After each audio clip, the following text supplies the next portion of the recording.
Assalamualaikum warahmatullahi wabarakatuh. Waalaikumsalam warahmatullahi wabarakatuh. Perkenalkan, saya Noltes Kamelia sebagai moderator di sini. Jadi saya akan memberitahu peraturan dan diskusi kita. Caranya itu masing-masing kita menjelaskan secara berurutan, misalnya dari video sampai ke latifah. Nanti bagi siapa yang mau menambahkan atau menyanggah perbedaan dari masing-masing penjelasan teori yang sudah dibacain akan mendapatkan poin, dan 5 orang tercepat akan mendapatkan nilai yang di atas, yang tinggi. Kita mulai dari video. Izin bertanya, Bu Moderator, untuk 5 tercepat ini yang bertanya atau ingin menambahkan atau bagaimana? 5 tercepat ini untuk yang menyanggah atau menambahkan.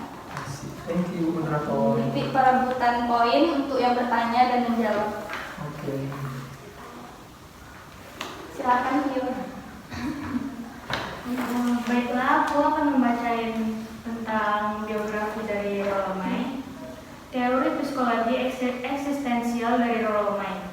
Rollo May adalah seorang psikolog Amerika yang dikenal sebagai salah satu pendiri psikologi eksistensial humanistik. Ia lahir pada 21 April tahun 1909 di Ada, Ohio. May menempuh pendidikan di Oberlin College di Ohio dan mendapatkan gelar sarjana dalam bidang filsafat. Ia melanjutkan pendidikan tingkat doktor di Union Theological Seminary, seminari di New York City, di mana ia tertarik pada studi psikoanalisis. Rollo May memadukan pemikiran eksistensialisme dengan psikologi untuk memahami pengalaman manusia, khususnya dalam konteks pencarian makna hidup dan pertanyaan-pertanyaan eksistensial. May menyoroti pentingnya kebebasan, pilihan, tanggung jawab, dan pencarian makna dalam kehidupan manusia. Menurutnya, manusia memiliki kekuatan untuk menciptakan hidup yang berarti dan bermakna melalui tindakan dan keputusan yang sadar.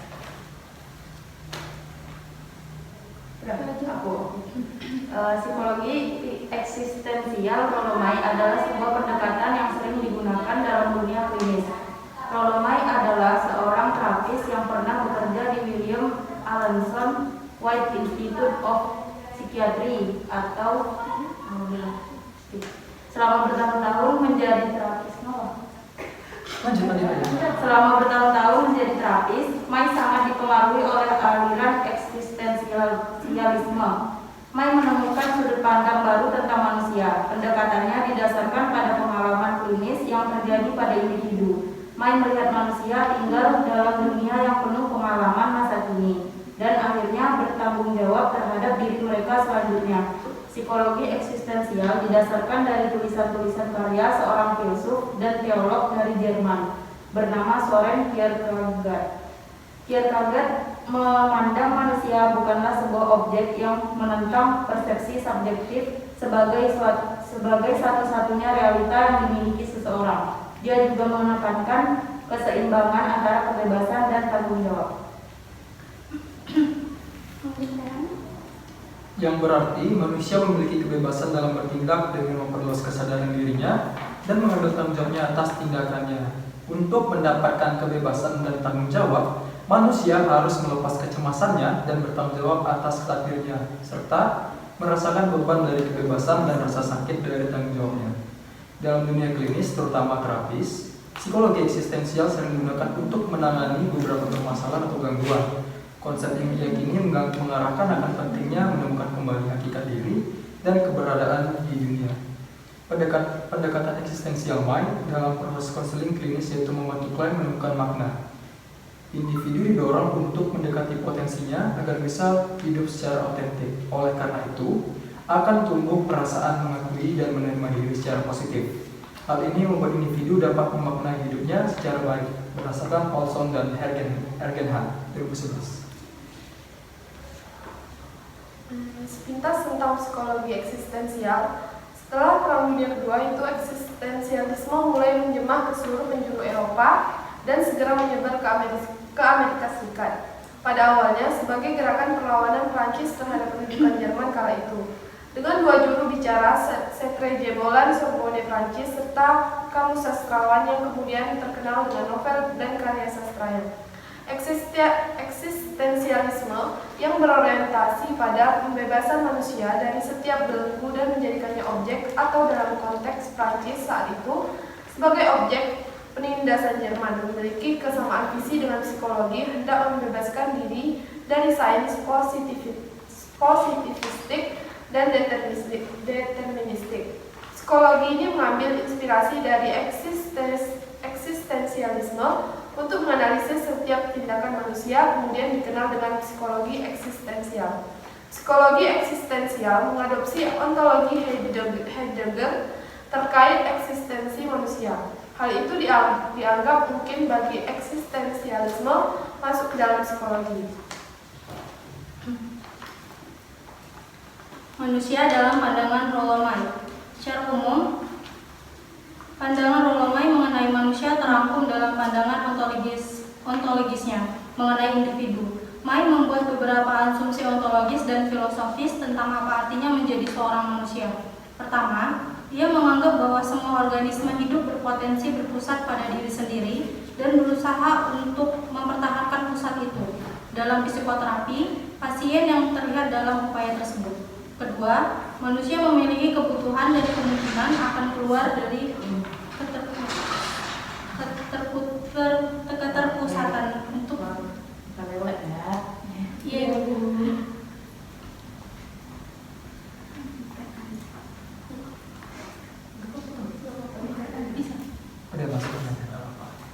Dia menganggap bahwa semua organisme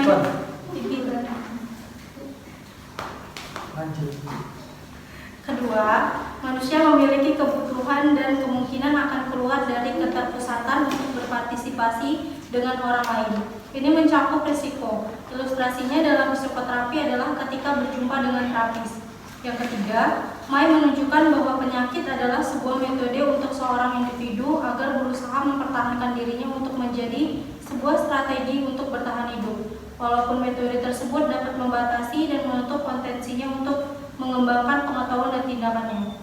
May menegaskan bahwa manusia dapat berpartisipasi dalam tingkat self-consciousness yang memungkinkan mereka untuk mengatasi situasi yang mendesak, serta mempertimbangkan dan mengaktualisasikan diri yang lebih luas.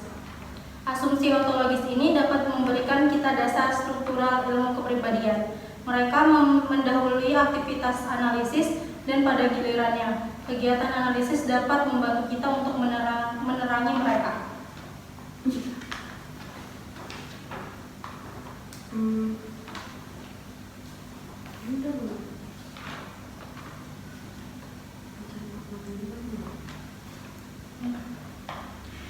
May juga menekankan pentingnya mencari makna dalam kehidupan. Ia berpendapat bahwa ketika seseorang merasa kehilangan atau kebingungan tentang tujuan hidup, mereka cenderung mengalami ketidakpuasan dan kecemasan. Untuk mengatasi ini, May mendorong kita untuk mengeksplorasi nilai-nilai, kepercayaan, dan tujuan yang paling penting bagi kita, serta untuk menghidupkan makna ini melalui tindakan dan komitmen. Selain itu, May menganggap keberanian sebagai prasyarat penting untuk menghadapi tantangan kehidupan.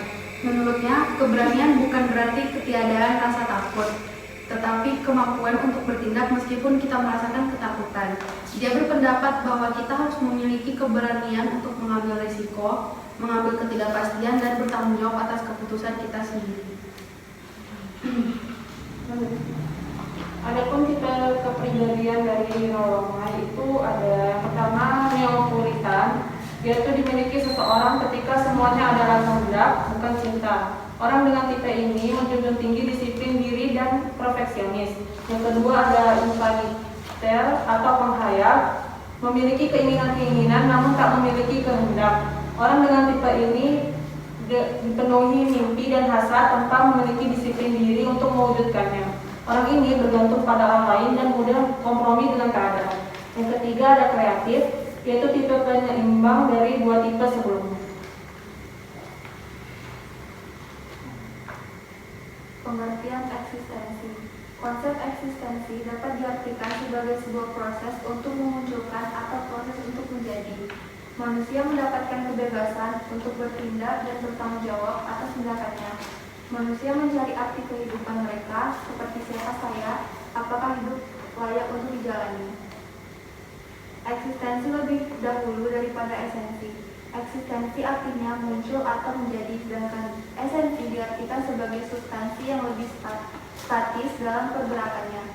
Eksistensi merujuk kepada proses, sedangkan esensi merujuk pada produk. Eksistensi diasosiasikan dengan pertumbuhan dan perubahan. Esensi menandakan stagnasi dan finalitas.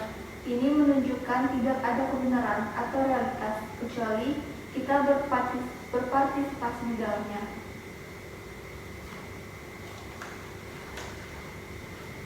Psikologi eksistensial merupakan usaha dalam memahami manusia yang tengah mengalami dan menjadi tujuan pengalaman.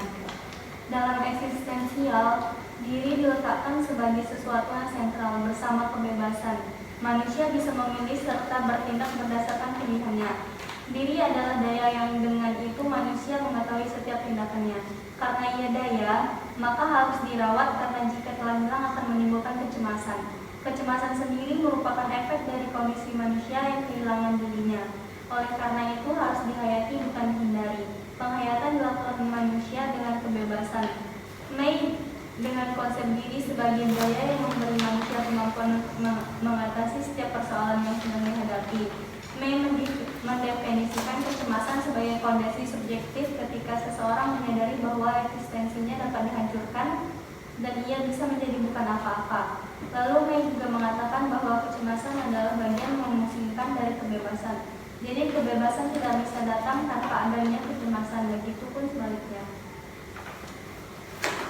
Baik, terima kasih atas penjelasan materi dari teori psikologi eksistensial Rollo May yang sudah dijelaskan oleh teman-teman semua. Sekarang saya akan membuka sesi untuk penambahan materi atau penyanggahan dari masing-masing penjelasan tadi. Mungkin ada yang menjanggal atau kurang dari yang udah dijelasin tadi. Saya hitung sampai 3, 5 orang tercepat akan mendapatkan nilai yang di atas. Oke, Bu, tolong. Oke. Nambah untuk yang menambahkan dan Nomornya boleh nggak secara umum, bukan terspesifik ke masing-masing orang? Boleh. 1, 2, 3. Baik, di sini saya ingin menambahkan karena ada sedikit satu pertanyaan. Di sini saya ingin menambahkan materi kita pada malam hari ini. Di dalam materinya atau teori dari Rollo May terdapat sumber-sumber makna hidup. Di antaranya ada 3 nilai. Yang pertama ada creative values, yang berarti melalui karya dan kerja kita dapat menemukan arti hidup dan menghayati kehidupan secara bermakna. 2, experiential value, yaitu keyakinan dan penghayatan akan nilai-nilai kebenaran, kebijakan, keindahan, keimanan, dan keagamaan, serta cinta kasih. Menghayati atau meyakini suatu nilai dapat menjadikan kita atau seseorang berarti lebih berarti hidupnya. 3, ada attitudinal value, yang berarti menerima dengan penuh ketabahan dan kesabaran dan keberanian segala bentuk penderitaan yang tidak bisa kita hindari, seperti sakit, kematian, menjelang kematian, atau setelah kita mengupayakan segala usaha. Dan saya ingin bertanya kepada salah satu teman kita, yaitu Anissa. Tadi Anissa menjelaskan tentang penghayal. Ya. Nah, penghayalan kan hanya sekedar angan-angan tanpa perwujudan untuk mengaktualisasikan idenya. Nah, bagaimana menurut teori dari May ini untuk si penghayal ini agar dapat merealisasikan hayalannya atau ide-idenya? Thank you. Iya kan kita banyak pertanyaan. Sudah aja dijawabnya. Sudah. Skip dulu ya. Untuk apa? Pertanyaannya disimpan dulu, nanti kita bahas sama-sama.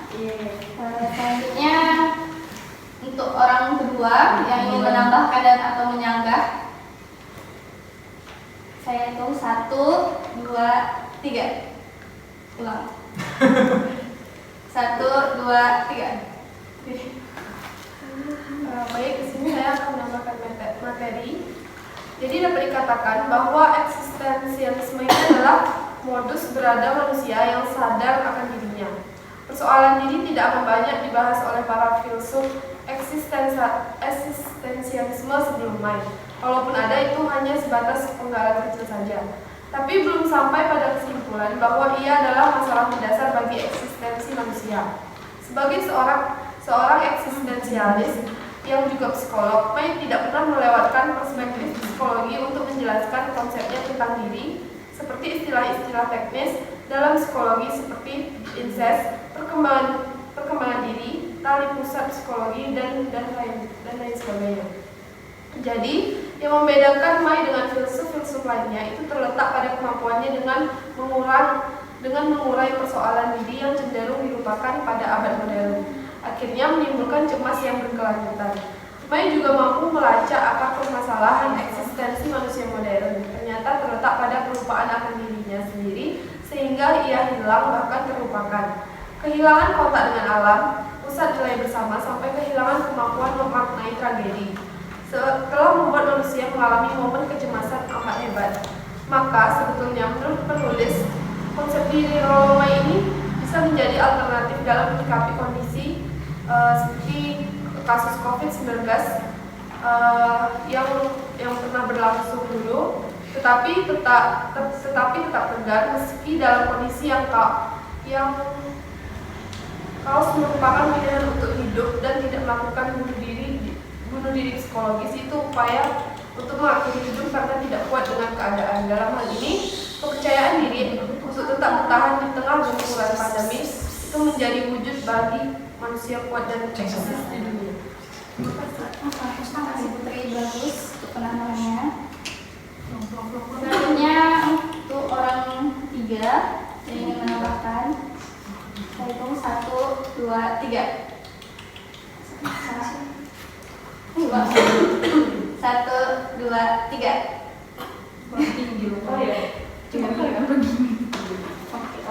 Permasalahan anti-krimis dan pemecahan masalah berdasarkan teori Rollo May.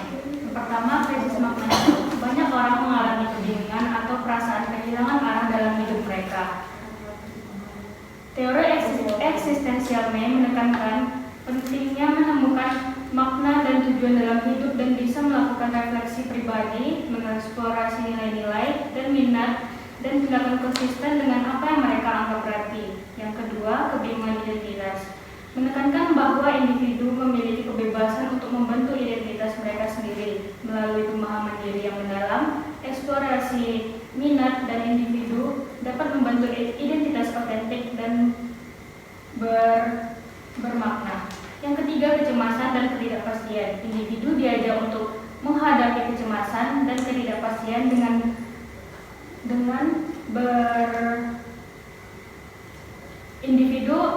diajak untuk menghadapi kecemasan dan ketidakpastian agar dapat mengambil resiko yang konstruktif dan memperluas zona kenyamanan mereka. Terima kasih atas penambahan materinya, Vio. Selanjutnya untuk orang keempat yang cepat, yaitu 1, 2, 3. Oke, nanti saya akan menambahkan dari teorinya Rollo May, yaitu perkembangan kepribadian. Yang pertama itu ada innocence atau kepolosan, itu tahap pra-ego atau tahap pra-kesadaran yang ada pada diri baik. Penilaiannya tengah-tengah, tidak baik dan tidak buruk. Misalnya nih seorang bayi mau memuaskan hasratnya kayak misalnya menyusui gitu kan, itu tuh ya gak baik dan gak buruk. Yang kedua ada rebellion. Yang kedua ada rebellion atau pemberontakan, yaitu ego pada kesadaran diri anak-anak dan remaja berkembang untuk melawan orang dewasa, menginginkan kebebasan namun tidak memahami tanggung jawab. Yang ketiga ada ordinary atau awam, ego pada orang dewasa normal yang sifatnya konvensional dan agak membosankan. Perasaan tanggung jawab mulai ada, namun merealisasikannya sebagai beban berat yang harus ditanggung. Yang keempat ada kreatif, yaitu tahap kedewasaan otentik atau tahap eksistensial. Tidak lagi memaksa egonya, namun beranjak untuk mencari dan memenuhi aktualisasi diri. Terima kasih atas penjelasannya, sangat baik. Selanjutnya untuk orang tercepat yang terakhir, yang kelima, ada yang ingin menambahkan? Ini aku kan? Iya. Silakan Ismi. Mau nambahin sedikit aja. Menurut Mai, pribadi sehat mampu menantang takdirnya, memberi ruang sebesar mungkin pada kebebasannya, dan hidup autentik dengan orang lain dan dengan diri sendiri. Mereka juga mampu menyadari tidak terelakkannya kematian dan memiliki keberanian untuk hidup di masa kini. Terima kasih. Ya, sama-sama. Tanya jawab ya. Iya. Saya mau jawab pertanyaan.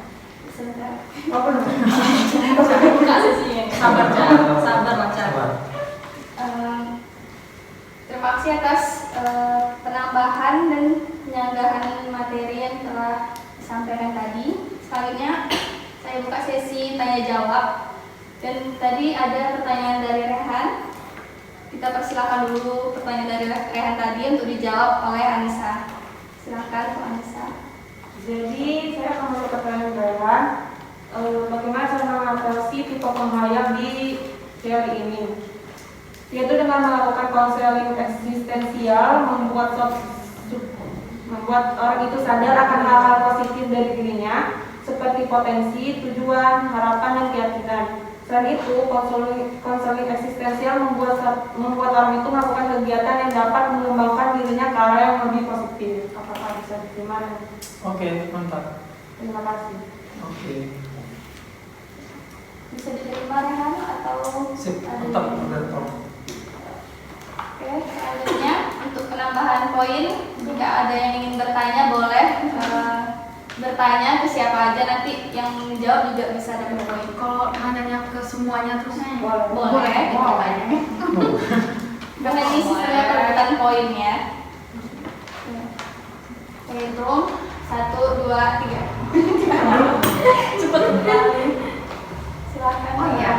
Pertanyaan untuk siapa? semuanya. Kira-kira di sini ada yang tahu nggak gimana pemahaman Mai tentang eksistensi manusia itu berdampak pada cara kita melihat dan memahami diri kita sendiri?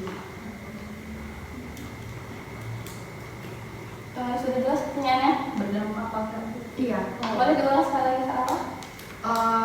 Ini pemahaman Mai tentang eksistensi manusia berdampak pada cara kita melihat dan memahami diri kita sendiri. Oh, tunggu, depannya ada bagaimana.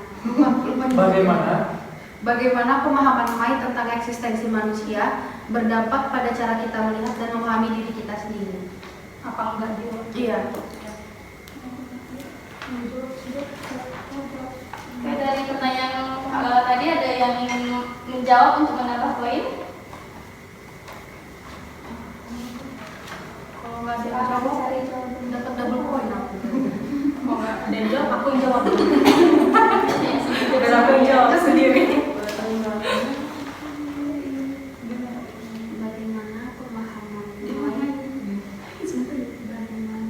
Ayo yang belum bersuara. Mai tentang eksistensi manusia berdampak pada cara kita melihat dan memahami diri kita sendiri. Apa dikit dulu pertanyaan? Iya, siapa yang nanya dulu aja. Dapat pertanyaan bagus. 3. Bebas. Terserah, pertanyaan ibu moderator. 5 pertanyaan lah ya, kita ambil ya. Nah, biar ada yang 5 bertanya dan 5 menjawab. Untuk pertanyaan kedua, untuk penambahan poin, saya hitung 1, 2, 3. Nanti pertanyaan pertama tadi Aku ada persaingannya. Silakan, Rio. Aku nanya untuk ke semuanya. Bagaimana sih cara mengaplikasikan teori Rollo ini dalam kehidupan sehari-hari? Dijawab lah.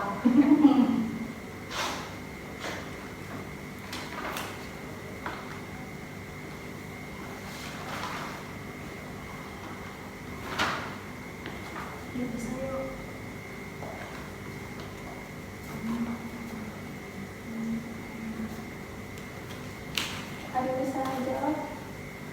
Silakan Kak Lala. Saya akan menjawab pertanyaan dari Bio tadi.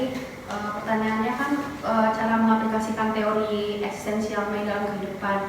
Itu tuh yang pertama bisa berupa sadari kebebasan dan tanggung jawabnya.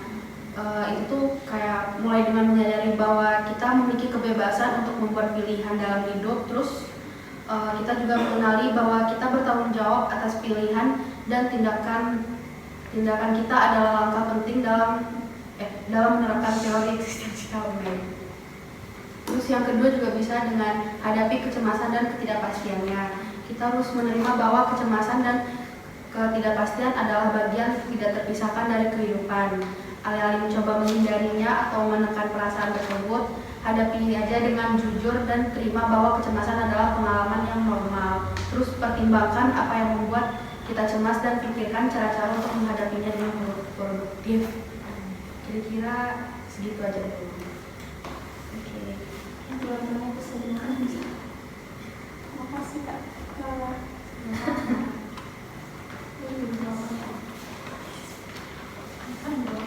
Oh iya.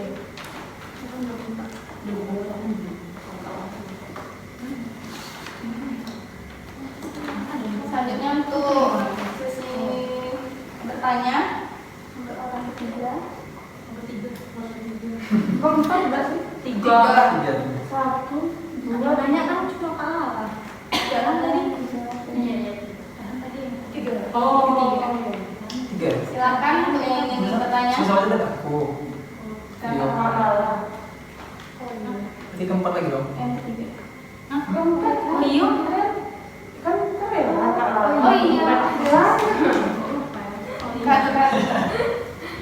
Oke, next. Untuk orang yang bertanya, yang keempat, silakan. Satu, dua, tiga. Silakan. Jadi aku mau nanya untuk ke semuanya, bagaimana cara kita atau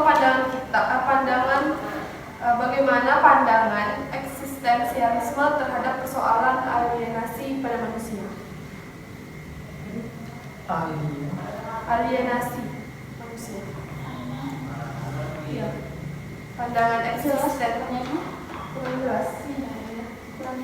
Bagaimana pandangan eksistensialisme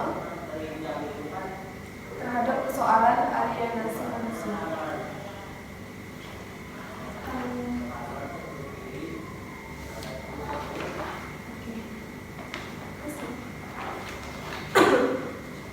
Berarti kamu nanya.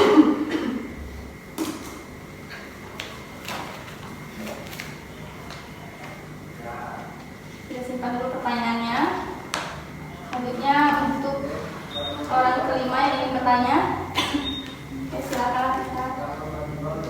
Aku mau nanya ke semua, kan banyak remaja yang sering mengalami kecemasan berlebih. Bagaimana cara menghapus krisis kebebasan yang diakibatkan karena kecemasan berlebih yang terjadi pada remaja tersebut? Mengatasi krisis kecemasan. Iya.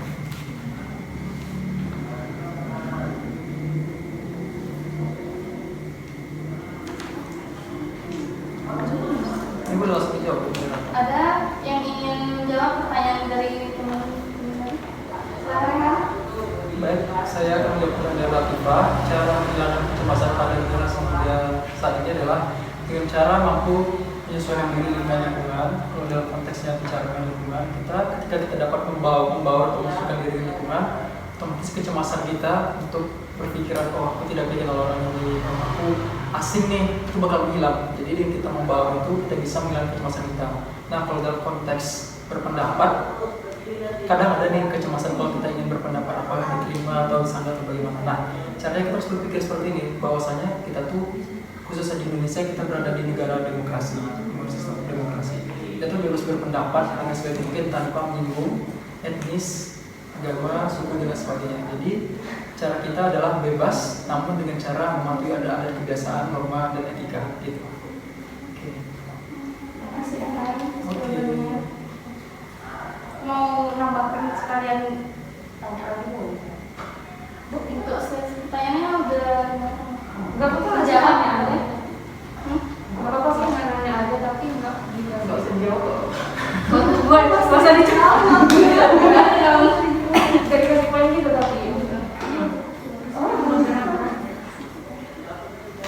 Boleh silakan bertanya.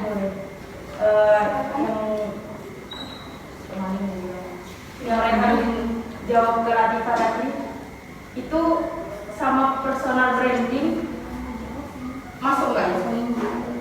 Langsung jawab. Nggak tahu. Langsung aja. nggak apa-apa. Kalau personal branding tentunya kita harus membuat diri kita ini dikenal di publik seperti apa kan.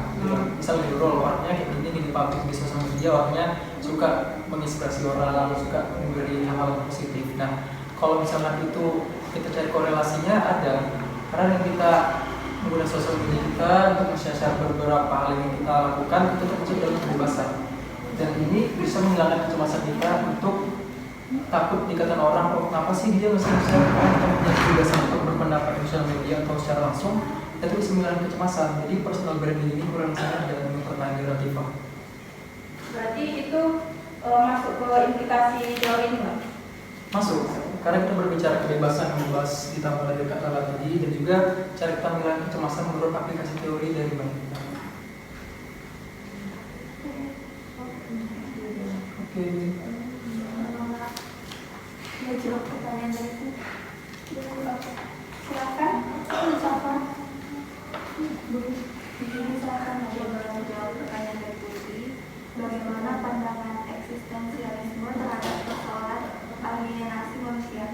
Berkaitan dengan tema alienasi, para eksistensialis memandang bahwa manusia modern adalah manusia yang hidup dalam keterasingan.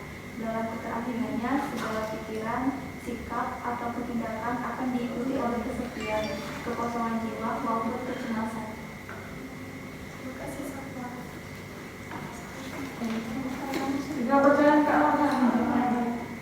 Siapa mau Rehan? Silakan. Dapat dulu poin kalau nggak ada yang jawab. Apa? Percaya ke Allah. Bisa. Kalau tadi pertanyaan? Lupa pertanyaan bocor. Ya Allah. Pertanyaan apa tadi? Bagaimana? Bagaimana? Bagaimana? Nggak ada tuh pemahaman main yang berdampak pada cara kita Iya. tadi. Cara kita berpikir Berdampak apa enggak? Berdampak apa pada kehidupan kita. Pemahaman teori ya Bagaimana pemahaman teori eksistensi ini berdampak pada cara kita melihat dan memahami diri sendiri. Kayak dampaknya tuh apa gitu. Dampak positifnya gimana? Iya, dampak negatif, positif.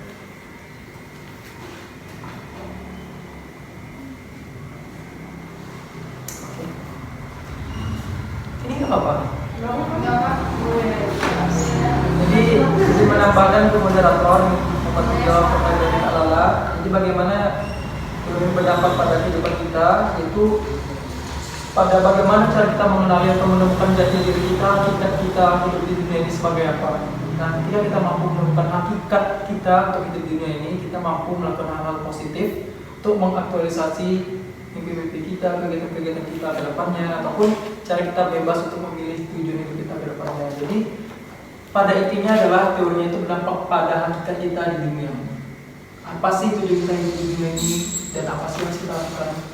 Jadi yang sebagusnya itu adalah bebas tapi kita positif gitu. Hakikat diri atau jati diri. Makan dulu nggak sih? Iya kan? Tadi belum Dianggurin. Victor Frank. Sama kayak tadi. Sekarang bergantian mulai dari Latifah. Silakan Latifah. Konsep logoterapi. Frank juga menggunakan istilah eksistensial sebagai persamaan dari kata logoterapi.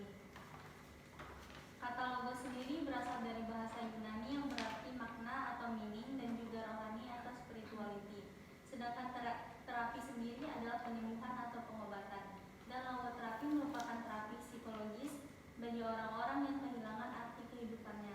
Logoterapi berbicara tentang arti eksistensi manusia dan kebutuhan manusia akan arti dan juga teknik-teknik terapeutis khusus untuk menemukan arti dalam kehidupan.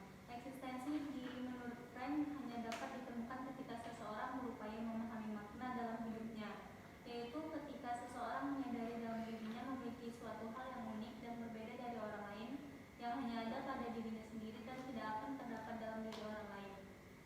Logoterapi memiliki 3 prinsip, yaitu kebebasan berkeinginan, kebebasan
psikiater asal Mina pertama kali menggunakan istilah logoterapi pada tahun 1920. Logoterapi merupakan terapi psikologis bagi orang-orang yang kehilangan arti kehidupan. Logoterapi memberikan 3 cara bagaimana dapat memberi arti pada kehidupan, yaitu yang pertama dengan menciptakan sesuatu, yang kedua dengan sesuatu yang kita ambil dari dunia dalam pengalaman, yang ketiga dengan sikap yang kita ambil dari penderitaan, ya itu yang terakhir.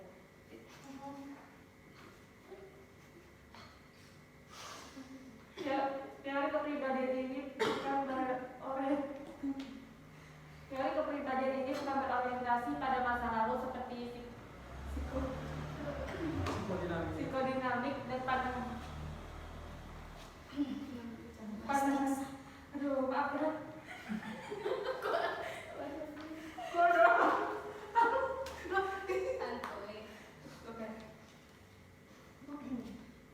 Teori kepribadian ini bukan berorientasi pada masa lalu seperti psikodinamik dan pandangan behavioral, melainkan berorientasi pada masa mendatang.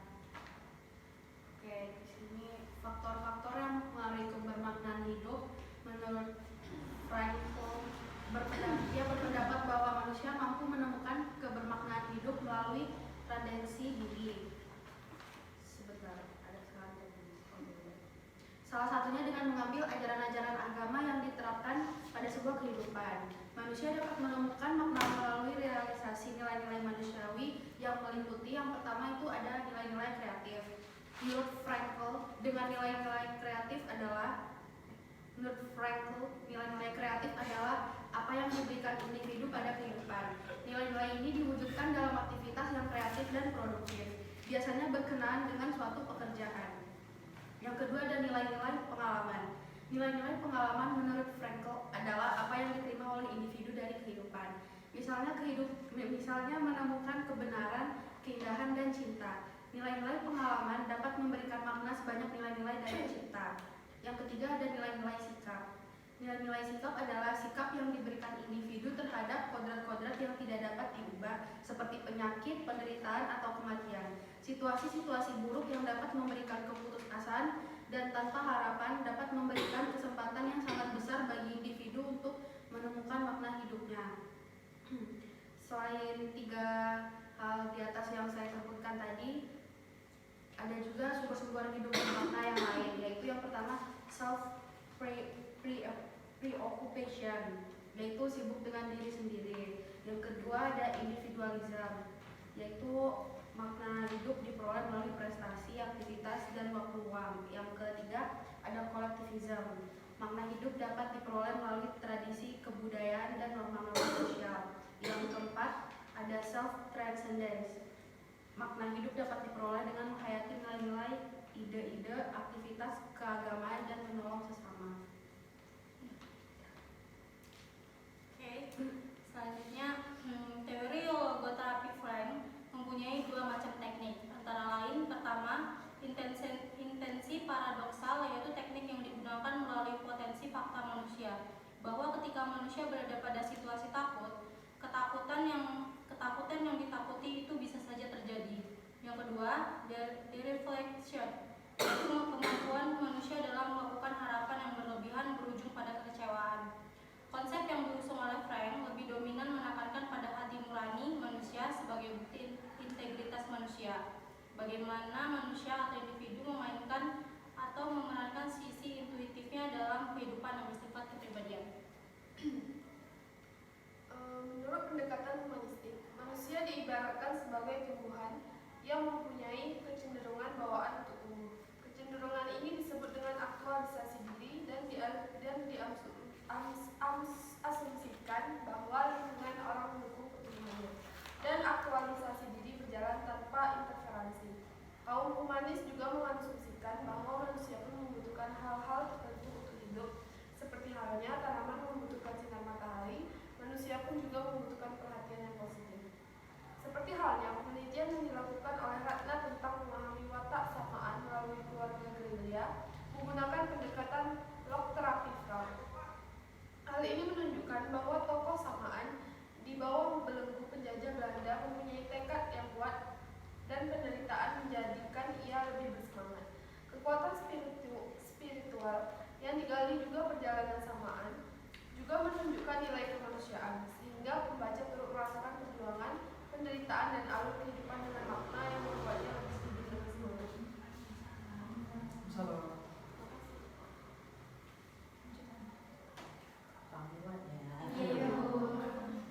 martabak, Bu. Hah? Ya, makasih dari situ tadi. Logoterapi menggambarkan manusia sebagai kesatuan yang terdiri dari dimensi-dimensi somatik, ragawi, psikis, kejiwaan, dan spiritual atau kerohanian.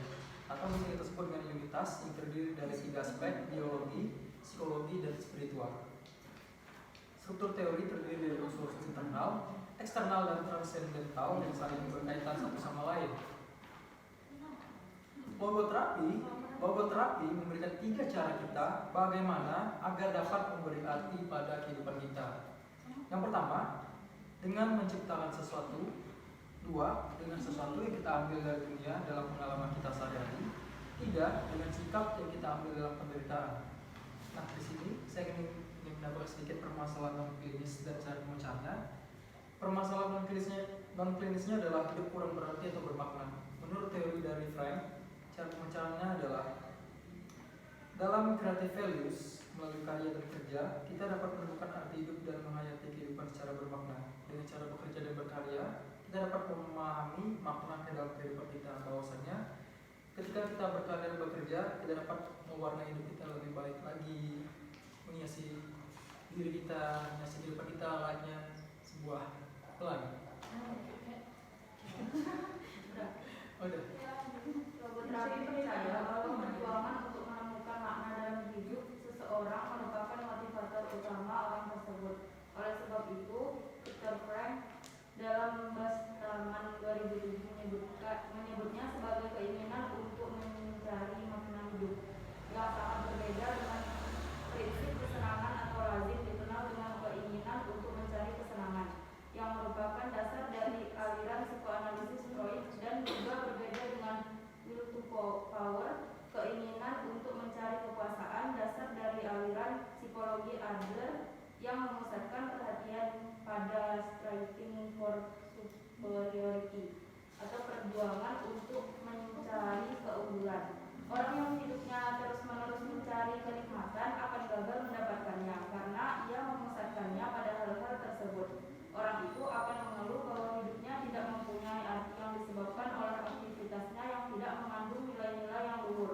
Jadi yang penting bukanlah aktivitas yang dikerjakannya, melainkan bagaimana caranya ia melakukan aktivitas itu, yaitu sejauh mana ia dapat menyatakan keunikan dirinya dalam aktivitasnya itu. Menurut Frank, seseorang yang tidak menemukan makna hidup akan mengalami sindrom ketidakbermaknaan atau sindrom of meaninglessness. Sindrom ini terdiri dari 2 tahapan, yaitu kevakuman eksistensi atau eksistensial vakum dan neoresnogenik. Kevakuman eksistensial terjadi ketika hasrat akan makna hidup tidak terpenuhi. Gejala-gejala yang ditimbulkan dari kevakuman eksistensial ini antara lain perasaan hampa, bosan, kehilangan inisiatif, dan kekosongan dalam hidup.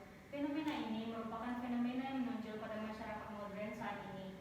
Hal ini dikarenakan pola masyarakat modern yang sudah terlalu jauh meninggalkan hal-hal yang bersifat religi dan moralitas. Hal ini juga diakui para terapis yang berada di barat bahwa mereka sering menghadapi pasien dengan keluhan-keluhan yang menyangkut permasalahan yang terkait makna hidup seperti merasa tidak berguna dan perasaan hampa.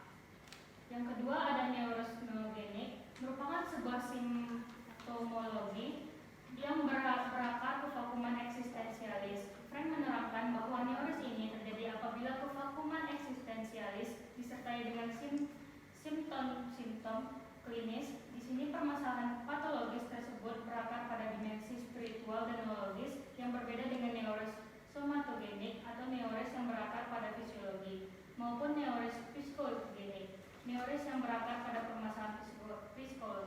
Menurut Frank, neuros nogenik itu terdiri dapat timbul dengan berbagai neuros klinis seperti depresi, hiperseksualitas, alkoholisme, narkoba, dan kejahatan. Orang yang mengalami kehampaan dan kekosongan hidup mungkin lari kepada alkohol dan narkoba dalam rangka mengisi kekosongan hidup tersebut. Kasus alkoholik dan narkoba berakar pada permasalahan kevakuman eksistensialis, inilah disebut dengan neurosnogenik. Oke. Terima kasih atas penjelasan materi dari teman-teman semua. Selanjutnya kita akan membuka sesi mengenai penambahan materi atau tanya jawab? Penambahan materi, tanya jawab, dan penyanggahan. Apakah ada kekurangan dari materi yang telah dibacakan tadi? Kita mulai ya. Pertanyaan orang. Pertanyaan itu jutaan gini ya. Ini pertanyaan Pertanyaannya apa? Belum ada. mau menambahkan, mau bertanya, mau Iya, ada percepat Biar itu ngalir waktunya gitu soalnya aja. nggak- nanti 3 itu langsung gabung aja. Iya. Iya ngalir, jadi mau nanya. Oke, untuk mempersingkat waktu, kita buka sesi tanya jawab, menambahkan dan menyanggah. Saya hitung 1, 2, 3. Ulang ya. Ya. 1, 2, 3. Senyuman aku yang pernah. Oke. Di sini saya punya pertanyaan. Kira-kira ada yang bisa menjawab nggak ya? Sesuai dengan teori Viktor Frankl tadi, mengapa menemukan makna hidup dianggap penting dalam pendekatan logoterapi Viktor Frankl? Mengapa menemukan makna hidup dianggap penting dalam pendekatan logoterapi Viktor Frankl?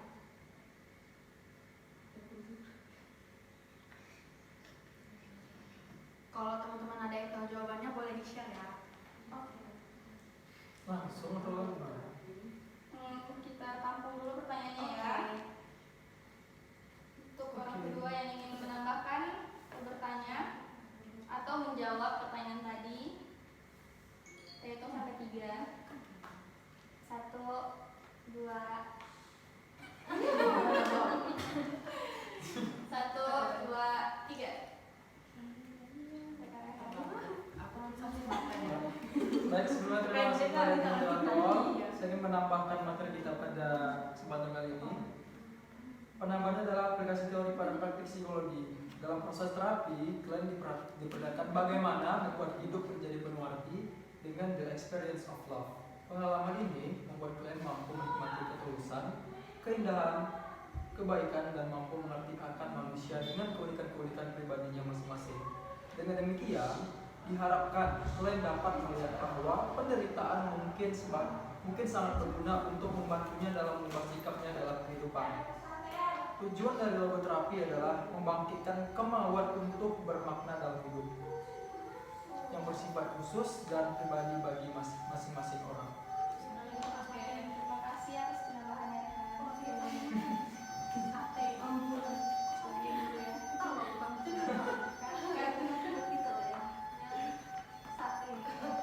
Ini apa? Satu.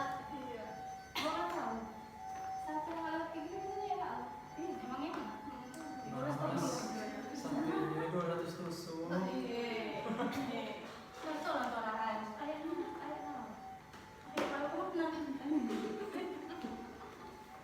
Kemudian kita lanjutkan. Untuk orang ketiga yang tercepat, orang ketiga yang Saya yang kelima aja moderator. boleh. Boleh. Saya itu sampai 3 ya. 1, 2, 3. Pulang. Ya. 1, 2, 3. Aku bingung ya. Pulang sekali lagi lah. Tangan gue. Bantu. Bantu ya. 1, 2, 3. Gimana tangan itu gitu Dia pasti tiga. Cuman dia semua lagi. Cuma mendorong. Baik, saya akan menambahkan materi tentang konseling eksistensial humanistik. Konseling dengan pendekatan humanistik berfokus pada kondisi manusia. Pendekatan ini terutama adalah suatu sikap yang menekankan pada suatu pemahaman atas manusia. Manusia dipandang sebagai makhluk yang memiliki otoritas atas kehidupan dirinya dalam pandangan humanistik. Manusia bebas untuk menjadi apa dan siapa sesuai keinginannya. Manusia adalah makhluk hidup yang menentukan sendiri apa yang ingin dia lakukan dan apa yang tidak ingin dia lakukan. Karena manusia adalah makhluk yang bertanggung jawab atas segala apa yang dilakukannya. Asumsi ini menunjukkan bahwa manusia adalah makhluk yang sadar mandiri, aktif yang dapat menentukan atau hampir segalanya aktivitas kehidupannya. Manusia adalah makhluk dengan julukan The Self-Determining Being, yang mampu sepenuhnya menentukan tujuan-tujuan yang paling diinginkannya dan cara-cara mencapai tujuan itu yang dianggapnya paling benar dan paling tepat. Adapun proses konseling humanistik ini dalam pendekatan eksistensial humanistik tidak memiliki penggunaan teknik yang ditentukan secara ketat dan proses terapi bisa diambil dari beberapa pendekatan terapi lainnya. Metode-metode yang berasal dari terapi Gestalt dan analisis transaksional sering digunakan, dan sejumlah prinsip dan prosedur psikoanalisis bisa diintegrasikan ke dalam pendekatan eksistensial humanistik. Tujuan konseling humanistik. Adapun beberapa tujuan konseling eksistensial humanistik, yaitu yang pertama, agar klien menyadari keberadaannya secara otentik dengan menjadi sadar atas keberadaan dan potensi-potensinya, serta sadar bahwa ia dapat membuka diri dan bertindak berdasarkan kemampuannya. Keotentikan adalah sebagai urusan utama psikoterapi dan nilai eksistensial pokok. Karakteristik dari keberadaan otentik yaitu menyadari sepenuhnya keadaan sekarang, memilih bagaimana hidup pada saat sekarang, memikul tanggung jawab untuk memilih. Yang kedua yaitu untuk meluaskan kesadaran diri klien dan karenanya meningkatkan kesanggupan pilihannya, yakni menjadi bebas dan bertanggung jawab atas arah hidupnya. Yang ketiga yaitu untuk membantu klien agar mampu menghadapi kecemasan sehubungan dengan tindakan memilih diri dan menerima kenyataan bahwa dirinya lebih dari sekedar korban kekuatan-kekuatan deterministik di luar dirinya. Terima kasih Putri. Selanjutnya untuk orang keempat yang tercepat dan yang diam-diam aja nih, belum ada nih namanya di sini. Saya hitung ya, 1, 2, 3. Belum. Duluan. Aku ya? Nggak mau? Oke. Udah dipilih nggak mau? Aku mau bertanya, jadi apa beda teori Victor sama teorinya si Rolloman? Itu Victor sama Rolloman. Bertanya ke semua. Iya, ke semuanya. Terima kasih.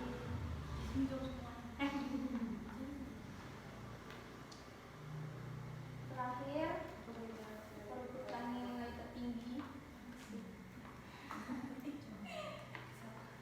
Cuma satu ini nilai tertinggi maksudnya.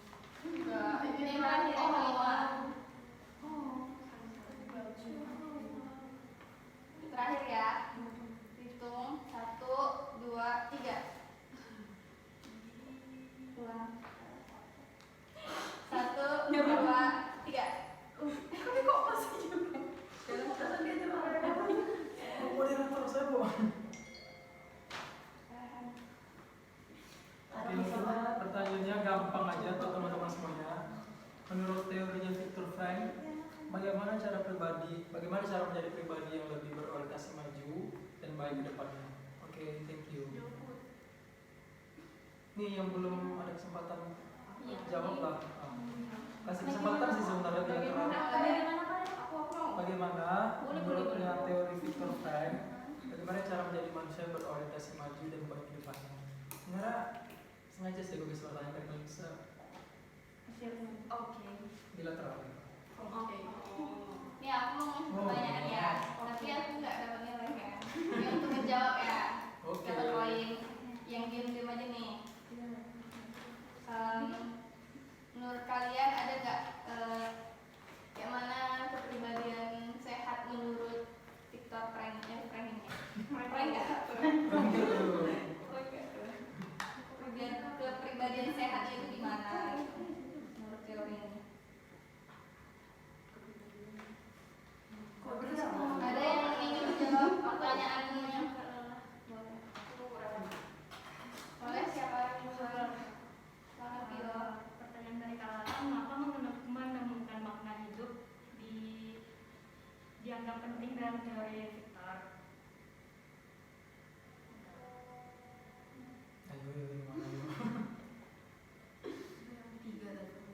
Karena makna hidup merupakan sesuatu yang penting bagi seseorang. Apabila seseorang berhasil menemukan makna hidup, maka kehidupan ini akan dirasakan menggunakan sangat berarti. Makna hidup ini merupakan hal yang sangat pribadi sehingga dapat selalu berubah-ubah seiring berjalannya waktu, dan perubahan perubahan situasi dalam kehidupan individu tersebut. Makna hidup juga merupakan suatu motivasi, tujuan, dan harapan yang harus dimiliki oleh setiap individu yang ada di dunia ini. Untuk mencapai semua itu, seseorang harus melakukan sesuatu dalam hidupnya. Tidak hanya diam dan bertanya hidup ini untuk apa. Semua yang diinginkan dalam hidupnya dapat dicapai dengan usaha yang maksimal. Oke, makasih ya Pio. Boleh menambahkan moderator? Kalau ada yang mau menambahkan yang lain boleh. Pertanyaan tadi. Oke. Nah, dalam teorinya Viktor Frank, kita tuh berorientasinya bukan dari masa lalu atau sekarang, tapi kita tuh berorientasi pada masa mendatang. Kita dapat menemukan makna diri kita, maka kita bisa menentukan ke depannya kita mau jadi apa. Apakah kita ingin menjadi orang yang baik, bermanfaat bagi orang lain, menjadi orang sukses, atau menjadi orang yang gagal, terpaku pada masa lalu dan sulit untuk maju gitu. Intinya bagaimana cara kita menjadi orang yang lebih baik ke depannya di masa mendatang. Futuristik. Oke, baik, terima kasih Renan. Boleh?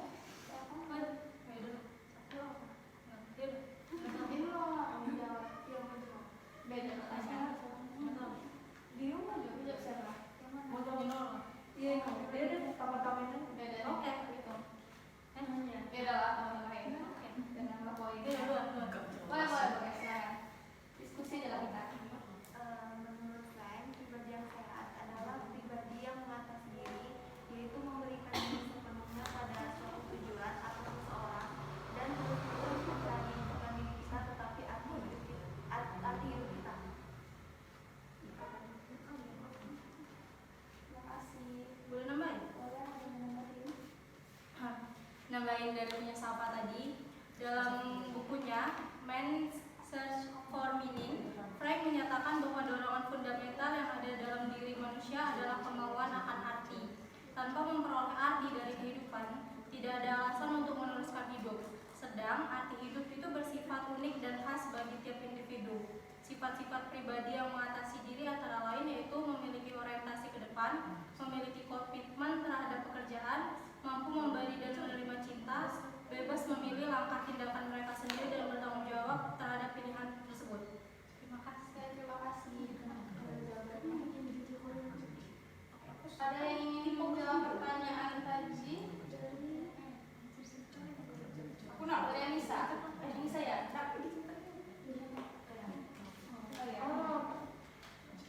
Oh iya.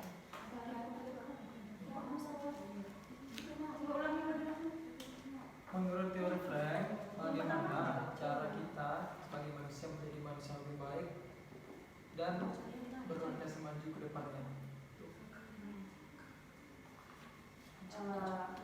Jawabannya, manusia seharusnya tidak bertanya apa makna hidupnya, akan tetapi harus memiliki kesadaran bahwa diri dan posisinya sebagai apa dan apa tujuan hidupnya. Dengan kesadaran seperti ini, manusia sudah dikatakan menemukan satu level makna hidupnya. Masya Allah, mantap. Terima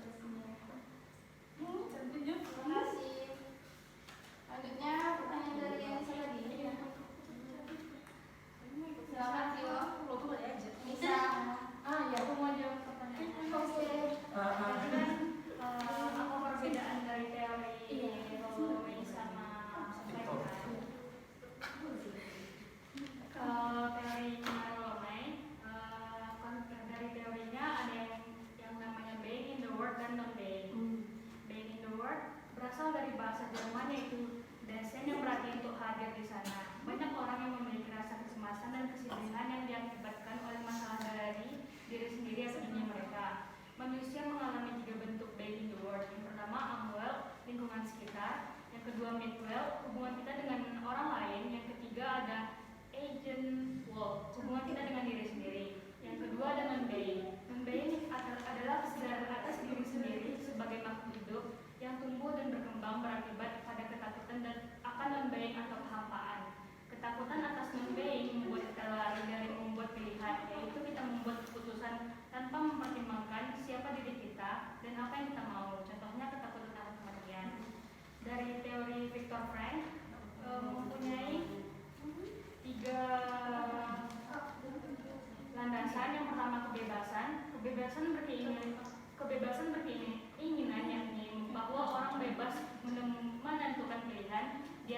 beberapa alternatif yang ada, seperti bebas untuk menentukan sikap, namun kebebasan harus disertai dengan tanggung jawab. Yang kedua, keinginan akan makna. Makna hidup merupakan penggerak utama dalam hidup seseorang. Dengan makna hidup, seseorang dapat menjadi pribadi yang berharga serta memiliki tujuan hidup yang jelas. Yang ketiga, makna hidup, yaitu yang memberikan arti khusus bagi seseorang, dan apabila berhasil dipenuhi, maka akan mengakibatkan kehidupannya lebih berarti dan berharga.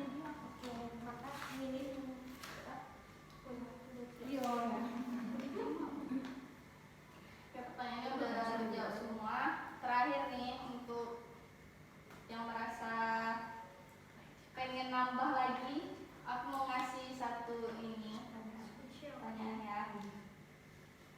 Udah khusus ke orang tertentu nggak Bu moderator? Barangkali sebutin aja, tahu nilainya bisa dibantu. Sebutin aja kayak kemarin. Boleh ya? Apa? Buat 5 orang yang telat tadi ya, telat yang ke tangan. Selain Kak Akila, Rehan, Putri, Anissa, dan Vio. Aku mau ngasih pertanyaan itu, bisa nggak kalian sebutin inti dari teori Victor ini? Intinya yang lebih jelas, penjelasannya itu tentang apa gitu? Inti satu. Makna yang bisa diambil dari teori ini. Satu orang cepat ya. Boleh nih. Pakai durasi lah ya. Oke lah. Mulai dari 30 detik. 1, 2, 3. Sekarang. Nggak perlu panjang-panjang, yang penting dapat intinya gitu lah. Udah. Boleh. Udah dapat. Udah boleh. Berebut. Semua di sini.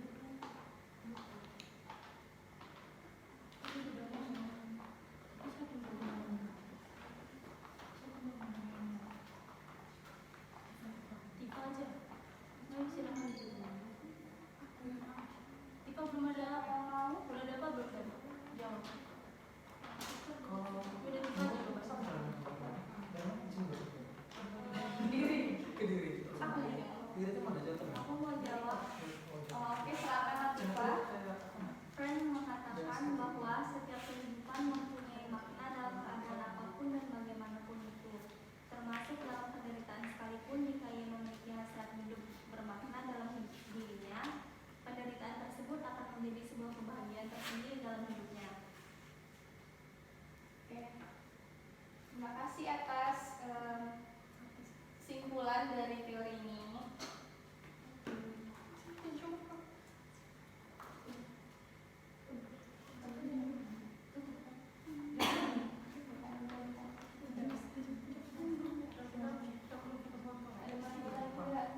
Ada yang kira kan? Tutup ya, udah puas. Ya, sudah.